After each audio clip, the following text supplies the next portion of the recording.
La movilización es una de las principales herramientas en la lucha y la resistencia ciudadana, como respuesta ante la injusticia, el abuso y los grandes problemas del territorio.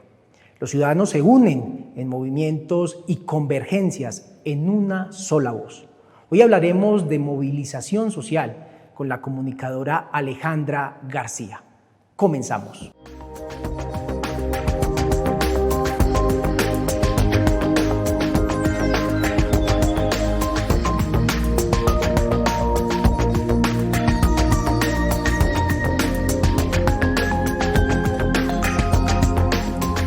Bienvenidos, bienvenidas a una emisión más de Cortésmente. Hoy hablaremos de movilización social y para eso hemos invitado a nuestro programa a Alejandra García. Ella es comunicadora y una mujer que lleva muchos años con mucha experiencia en el trabajo de colectivos, en el trabajo comunitario. Alejandra, bienvenida, qué rico tenerla en este espacio. Muchas gracias, Cami, por la invitación. Encantada de estar aquí y hablar de un tema tan importante como las movilizaciones. Bueno, Alejandra, primero empecemos definiendo, hablando de qué es la movilización social. Bueno, Cami, importante decir que la movilización social, a diferencia de lo que muchos piensan, no se refiere simplemente a salir a la calle y marchar, sino que esa simplemente es una de las acciones que hay dentro de la movilización. La movilización social se define como la forma en que los ciudadanos de a pie se organizan para también hacer sentir su voz ante estas personas que gobiernan y que están liderando los procesos administrativos y políticos de diferentes contextos. Eso es muy importante y sobre todo lo que decías al inicio, que en muchos casos la movilización se entiende simplemente desde una esfera cuando la gente hace una marcha, hace una protesta, pero digamos que la movilización se da mucho desde los colectivos y cómo se han ido creando unas agendas comunes, globales, donde pues muchas personas coinciden en que el problema que yo tengo, el problema que tiene mi región, o el problema que tiene mi barrio o mi país, también lo tiene otro país, otra persona, y digamos que de esa manera se van tejiendo unas redes para que unos colectivos, para que indudablemente muchas personas empiecen a decir, sumemos, trabajemos juntos, y creo que en parte ahora las redes sociales, el internet, la comunicación ha permitido mucho eso, claro, que la movilización, digamos, que sea más fácil de generarla. Sí, así es. Igual la movilización también es esa parte, pues muchos creen que si bien suscita de a veces eventos puntuales dentro de los contextos, son procesos, realmente son procesos de identificación, de poderse poner de acuerdo con ciertos puntos que son de interés general. Por ejemplo, encontramos que los sistemas educativos se unen con el de la salud, se unen con el de la vivienda cuando hay puntos que convergen y se generan procesos para poder hacer sentir esa voz ante los que están en el poder. Ese es como, y lo que decía sobre el tema de las redes sociales, sí es mucho más fácil el tema también de divulgación de información, porque no nos quedamos con lo que dice el medio tradicional, sino que además podemos aportar a esa creación de contenido. Ya no solamente es sentarme a esperar la información, sino que yo mismo desde mi movilización puedo generar información de lo que está sucediendo en distintos contextos. De ahí que podamos entender por qué movilizaciones de distintos países se unen y se encuentran hermanas y se familiarizan, digamos, no solamente en el qué hacer, sino también en lo ideológico, en lo que alimenta su movilización. La movilización nace de esa inconformidad que hay con ciertos puntos que no necesariamente tiene que detonar en manifestaciones o marchas o paros, sino que también detrás de eso vienen distintas movilizaciones o distintas acciones dentro de la movilización que permiten ser un canal de comunicación directo con el líder. Esa es como la esencia de la movilización, poder tener un contacto directo con el líder y que esté, en comunicación constante y también sobre todo en relación con lo que está sucediendo en el contexto, que las políticas que se gestionan desde un ente como el gobierno puedan estar en comunión con el Estado como tal o los habitantes de este Estado, con sus necesidades más concretas. Como la movilización es esa forma de acercar al líder del ciudadano, es como la forma y el canal de comunicación para que esas dos partes se entiendan y las políticas estén completamente cubiertas, cubriendo al ciudadano de a pie. Y creo, Alejandra, que hay algo muy necesario dentro de las democracias y dentro del sistema, digamos que político, participativo, y la movilización, la parte donde usted como ciudadano, donde cada uno de nosotros desde el deber y desde los derechos, pero también desde esas posibilidades que nos da la misma ley, porque digamos que dentro de lo que estamos hablando también hay un marco que regula la movilización, que regula el derecho a protestar. Pero usted ahorita mencionaba algo que creo que es muy importante, sobre todo en el marco de lo que hoy queremos nosotros exponer para nuestros televidentes, y es que es un proceso. Creo que ahí, Alejandra, podríamos decir que cuando la ciudadanía se educa, cuando la ciudadanía se hace responsable y consciente del territorio, es donde se dan, digamos que, este tipo de expresiones que en muchos casos se dan desde los mecanismos que ahorita mencionábamos, pero también desde cómo ellos empiezan a vigilar, a cuidar, a proteger, ¿cierto? A generar como que yo también tengo que ver con eso que está pasando en mi territorio y no como en una burbuja donde pues eso como que no me toca a mí. Entonces el proceso es muy importante en todo esto. Sí, así lo es porque generalmente en los sistemas democráticos el voto es la única herramienta dentro de lo legal que es considerada como la herramienta de participación ciudadana. Entonces el ciudadano va, deposita su voto y esa es su parte de la responsabilidad, y creo que esas palabras clave dentro de la generación de un proceso: la responsabilidad, el asumirse veedor también de quién me gobierna, cómo me gobierna, en qué se invierten los recursos, en qué se está priorizando las relaciones dentro de los gobiernos. Y siento que también dentro de este marco de lo legal las personas olvidan un poco que estamos protegidos por lo legal, que dentro de la Constitución está protegida la protesta, que dentro de la Constitución está protegida la acción política, por ejemplo, pero el ciudadano de a pie vive un poco alejado de ese querer, del no querer, entendiendo como que la política simplemente es lo partidista y lo representativo. O sea, si yo soy un ser político, debo ir a la representación, y eso no es completamente necesario, pues, o del todo, si bien es importante dentro de los movimientos que surja liderazgo para que haya una representación en el gobierno, es más importante aún tener la responsabilidad diaria de poder hacer esa veeduría al gobierno de qué está pasando, cómo me involucro con el territorio, con ese otro que está en el territorio, qué necesidades tenemos, porque también pasa mucho que las políticas que se generan a nivel regional, departamental y nacional difieren mucho de esto local, del tú al tú, de mi vecindad, de mi propio territorio, de mi yo más cercano, y cómo producimos, cómo nos interactuamos entre nosotros y construimos sociedad, y las políticas desde el gobierno nacional que de pronto no están acorde con lo que nosotros estamos viviendo. Ejemplo, subir la tarifa de la gasolina. ¿Qué tanto impacta eso a una sociedad o a un grupo poblacional que, por ejemplo, está alejado de lo urbano y vive en la ruralidad? ¿Cómo se le incrementa el transporte de los alimentos para la centralidad, y esto cómo hace que suban el precio de los alimentos? Entonces, a veces el ciudadano suele pensar que una cosa no tiene que ver con la otra, que si sube la gasolina es por un asunto meramente natural, o sea, todo sube, pero también deja de responsabilizarse y de inmiscuirse en procesos donde empezamos a cuestionarnos, bueno, ¿por qué está subiendo? ¿Qué podemos hacer para que baje? ¿Cómo podemos aportar para que la política cubra también y piense en la ruralidad, por ejemplo? Entonces ahí es donde también es importante que nazca el proceso, como vinculándose y asumiendo esa responsabilidad ciudadana de hacer veeduría, de entender que el gobierno son funcionarios públicos que están al servicio del ciudadano, que por ende las políticas deberían ser al servicio del ciudadano y no solamente de intereses particulares. Alejandra, a ver, hay algo que me llama mucho la atención, y pues yo quisiera que desde su experiencia, porque sé que usted ha tenido mucho trabajo con jóvenes, el de pronto invitarla a que, obviamente desde una posición muy personal, porque pues es difícil uno ponerse en los pies del otro específicamente, y quiero explicarme el cómo los jóvenes son los que más participan, y digamos que la población más adulta en muchos casos cree que este tema es más un tema de jóvenes, de universitarios, y quisiera preguntarle específicamente por qué crees, Alejandra, que se da ese hecho de que la gente adulta crea que eso no tiene que ver mucho con ellos. Y sobre todo quiero compartirle un dato con lo que ahorita estamos viviendo tan terrible en nuestro país, pero también digamos que con aspectos importantes en términos de lo que es la movilización. Y es que el 81% de los jóvenes en Colombia, por ejemplo, apoyan el paro, ¿cierto? Entonces, ¿por qué cree Alejandra que hay tanta participación de los jóvenes y por qué los adultos en algunos casos no se comprometen tanto?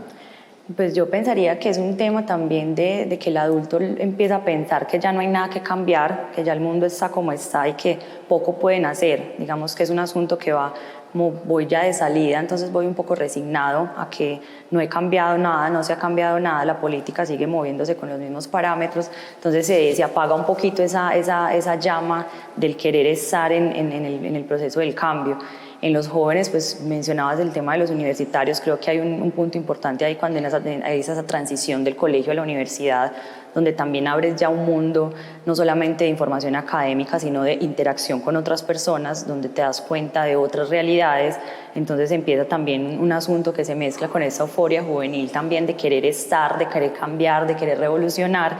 y con más la información que estás recibiendo, porque tú en la universidad empiezas a pensar políticamente también un poco más, porque empiezas a entender un proceso de gobierno, cómo se elige un gobernante, qué consecuencias tienen las decisiones de los gobernantes. Entonces, y al no sentirte representado en esas decisiones, particularmente el tema de la educación en Colombia es algo que para nosotros es un tema álgido, porque hay poca inversión, hay pocas universidades públicas, hay pocas oportunidades de acceso. Entonces ahí está también como esa revolución. Pasa en el joven, que también abre como un asunto de comprensión con el otro, de querer entrar en todas las luchas. Entonces se vuelve un asunto de que ya no solamente peleo por la educación, sino que también está el tema de salud, está el tema de vivienda, está el tema de pensión, que también empieza como a alimentar esa lucha, y siento que hay en el espíritu juvenil una gran intención de cambiarlo, de sí querer, de sí entender que los representantes no son alguien como impuesto ahí, que no puedes hacer absolutamente nada, sino que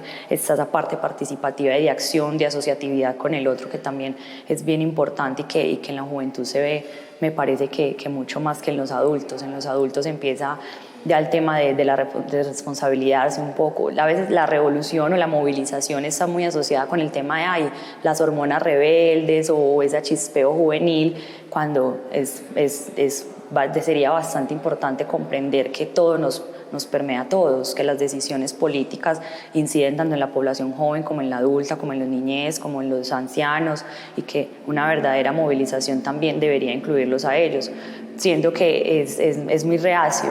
Es muy reacio porque sí se siente como un tema de contradicción de la juventud a la adultez. Entonces se siente como que el joven está peleando por pelear, porque está en la juventud y entonces pelea porque sí. Una rebeldía sin causa. Exactamente. De hecho, cuando yo entré a la universidad muchas veces escuchaba esa palabra, el rebelde sin causa. Y decíamos como, pero ¿y si cuando hay causa, entonces por qué tampoco sucede nada? Y es porque las causas son distintas, porque nosotros como jóvenes vemos que todavía nos queda un montón de camino que recorrer y que podemos cambiarlo, mientras el adulto ya está como en una especie de resignación de la vida que tiene que aceptar y que no puede hacer absolutamente nada más por cambiarla. Que indudablemente,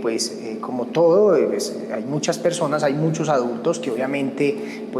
son muy comprometidos, digamos que con todos esos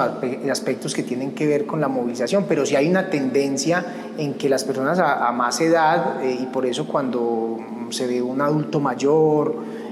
pues inmediatamente es noticia, o sea, inmediatamente genera pues como que se concentre la atención de las personas como algo atípico, ¿cierto? Y es verdad, debemos decir también eso, que bueno, tal vez no están presentes en la movilización como la marcha, que también decíamos ahorita es solamente una de las acciones dentro de la movilización, y se dedican también a hacer un tema más académico, por ejemplo, o un tema desde el cuidado desde la casa, por ejemplo. Entonces, digamos que sí hay una participación, porque sí hay también una reflexión de unas juventudes que fueron en algún momento y que ellos traen también todo ese contexto histórico, ese contexto también de lo que les ha tocado vivir en la política. Si alguien sabe cómo ha sido el cambio políticamente en Colombia son los adultos, pero digamos que ellos sí se rezagan un poco más de la movilización entendida como la marcha, el salir a marchar, el gritar, el estar en movilizaciones públicas. Es un asunto que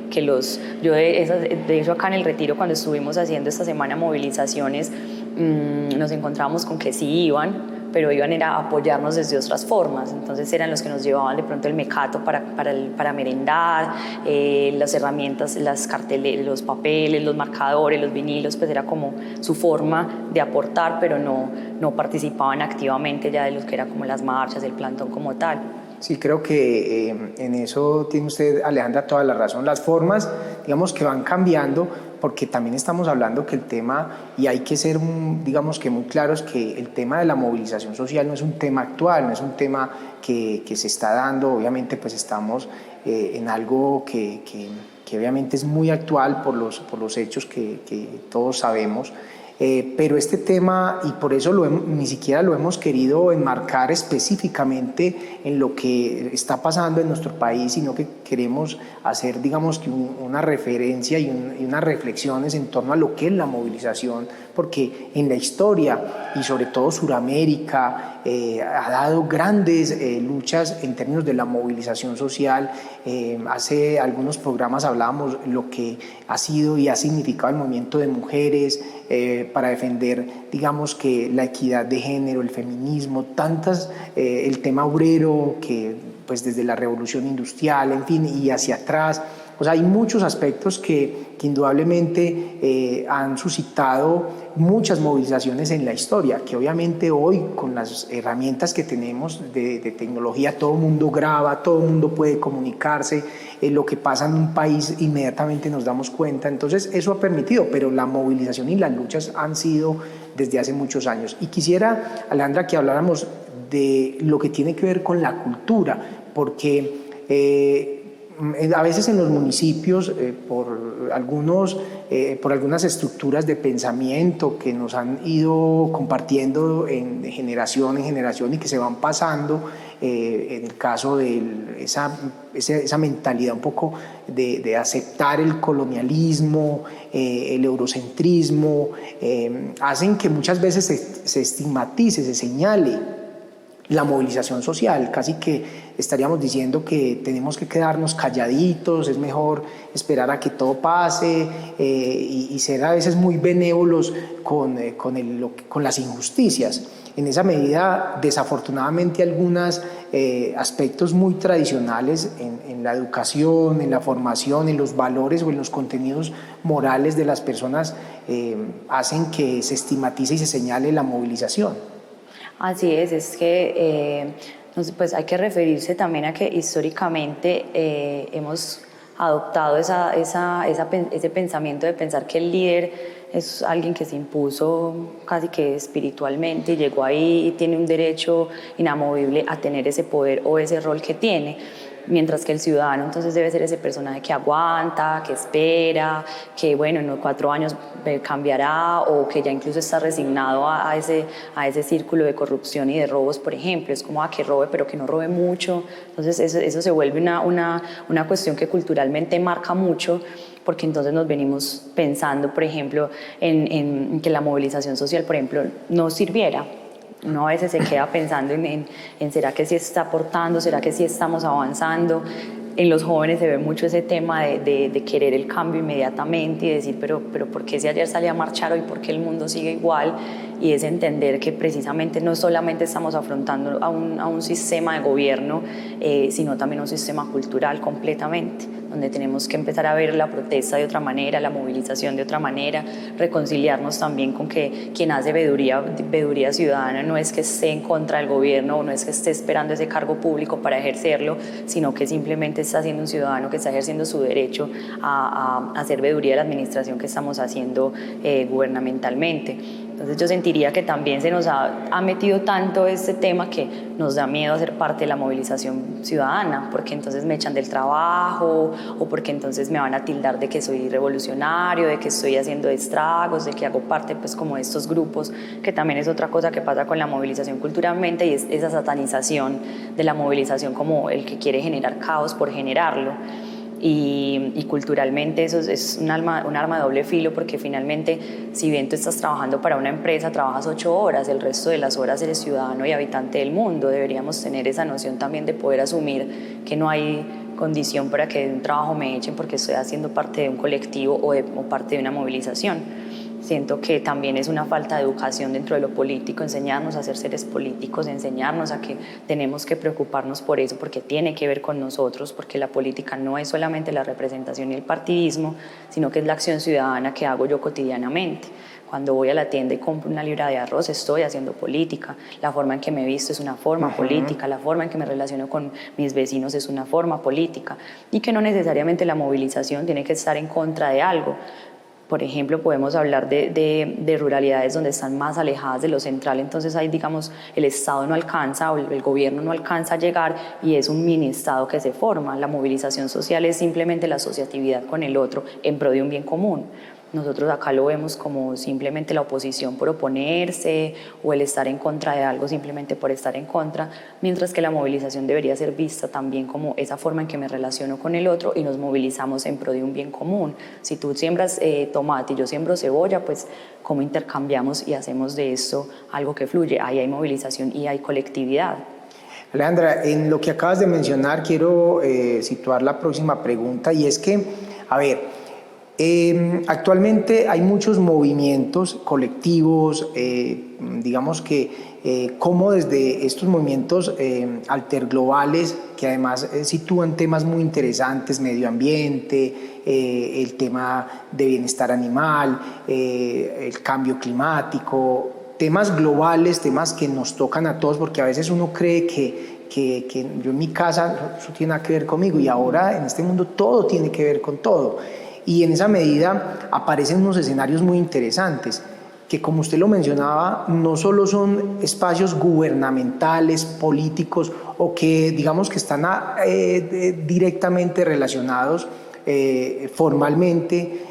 por la ley o por los entes gubernamentales, sino que aparecen unos escenarios muy interesantes que se dan dando de una manera colectiva, que no tienen, digamos, que una estructura a veces hasta formal, sino que es simplemente un movimiento que se riega, se distribuye por todo el mundo. Eso es muy interesante. Sí, pasa que como son, digamos, problemáticas que son cotidianas, entonces, por ejemplo, nos encontramos colectivos que están apostándole al cambio climático o que están en esta línea del medio ambiente, y desde lo no formal, por ejemplo, se piensan en un barrio llegar a educar a los habitantes de ese barrio en separación de basuras, por ejemplo, que son cosas pequeñas, no formales, pero que significan dentro de la cultura del medio ambiente un aporte. Entonces, como todos nos empezamos a vincular de a poquitos, de acciones pequeñas, en acciones que si se hacen de pequeño en pequeño pueden considerarse después acciones un poco más grandes. Los colectivos no formales suelen ser colectivos que aportan muchísimo, que si bien están involucrados en estar en los momentos coyunturales o cuando explotan las movilizaciones, se dedican diariamente a hacer movilización, diariamente, a crear esos procesos. No necesariamente tener que involucrarse desde lo político, sino que, por ejemplo, escuelas populares de música, de arte, de dibujo, de escritura, ese tipo de acciones también generan un vínculo político en los ciudadanos y generan también que el colectivo, la colectivización no sea un asunto que gire meramente en lo político o en cambiar el ente político, sino que también cómo incide en nosotros mismos, como nosotros. Yo siento que la movilización o la colectividad parte mucho de empezar a mirar primero desde lo más desde lo más vecinal, desde lo más cercano, a luego aspirar a tener unas movilizaciones o a vincularse con otras movilizaciones con una ideología o un objetivo común, pero que nacen necesariamente tenemos la problemática de que hay chicos que no en un barrio donde ni llega comida, ni llega poca agua, pocos recursos, pero que sabemos que si involucramos a estos pelados en procesos, por ejemplo, culturales, podemos abonar a que de pronto no estén inmersos en otras situaciones donde tengan que salir a hacer otras cosas, sino que descubriendo también sus propios talentos puedan salir de donde están. Y hemos observado que al hacer estos procesos, estos pelados inmediatamente se vinculan con el territorio, empiezan a sentir y a ver el territorio de otras maneras y a través del arte, por ejemplo, empezar a expresarlo, porque también es otra de las ramas de la movilización. Decíamos que no solamente las marchas o el accionar público, sino también como desde lo privado se revolucione, como desde lo privado también el arte transforma y se vuelve un asunto de comunicar desde el cambio, por ejemplo. Ajá. Alejandra, finalmente, como mensaje, ¿qué responsabilidades en los diferentes escenarios como ciudadanos, como entes gubernamentales, como sociedad, como democracia, en cada uno de estos escenarios, qué responsabilidades y qué mensaje podemos dejar? Pues yo sentiría que inicialmente tenemos una responsabilidad con el otro, con dejar de pensar que una lucha es más importante que otra, que yo estoy por encima de, incluso hablando de los gobernantes que en este caso son quienes están suscitando, en el caso de Colombia, lo que está sucediendo, no es empezar a tirarnos como en el costal de los buenos y de los malos, y este actuó bien, este mal, sino más bien reconocer cada lucha, reconocer por qué quien está en la calle, quien está en el gobierno está en el gobierno, y por qué cada uno piensa como le está pensando, pero siento que hay una gran responsabilidad de sentarnos a dialogar y poner puntos en común, entendernos humanos, entender que todos tenemos derechos a estar, a la vida, a una vida digna sobre todo. Tenemos la responsabilidad de exigir educación digna, tenemos la responsabilidad de exigir vivienda digna, salud digna, tenemos la responsabilidad de educarnos, de empaparnos de lo que está sucediendo, de no simplemente consumir lo que nos dice un noticiero, sino realmente ponernos en la tarea de asumir nuestro rol ciudadano y participativo y sobre todo humano. Yo diría que esa es la mayor responsabilidad. Si queremos que la democracia de hecho es un sistema que iguala, que dice que todos somos iguales ante todos y que nadie es más importante que nadie. Y yo sentiría que por ahí debemos empezar, debemos de volver al humano, a reconocernos en el otro humano, reconocer mi propia humanidad, pero con el otro, sin sentir que mi humanidad es más importante que la de otra persona y que tengo derecho a estar por encima de, o incluso, por ejemplo, en la movilización también hay una responsabilidad de permitir la movilización como tal, de no estar señalando cómo se moviliza aquel, cómo se moviliza aquel otro, porque generamos división. Yo siento que la responsabilidad inicial es no dividirnos más, dejar de estarnos viendo como separados por todos lados, entender que si bien todos pasamos circunstancias distintas y vivimos circunstancias distintas, en el fondo somos humanos todos, sentimos, queremos, nos alegramos, lloramos, vivenciamos desde lo humano, y siento que volver la mirada ahí es una gran responsabilidad y que seguramente va a aportar un montón al proceso de que la movilización social sea una cosa que nos incluya a todos, que no sea simplemente de un lado el que está indignado contra alguien, sino que incluso alguien pueda unirse a la movilización y sentarnos a ver qué sucede y cómo analizamos nuestra realidad. Alejandra, pues muchas gracias, realmente muy importante el programa de hoy, y a ustedes, queridos televidentes, los invitamos para que estemos la próxima semana con un invitado más para que hablemos frente a frente cortésmente.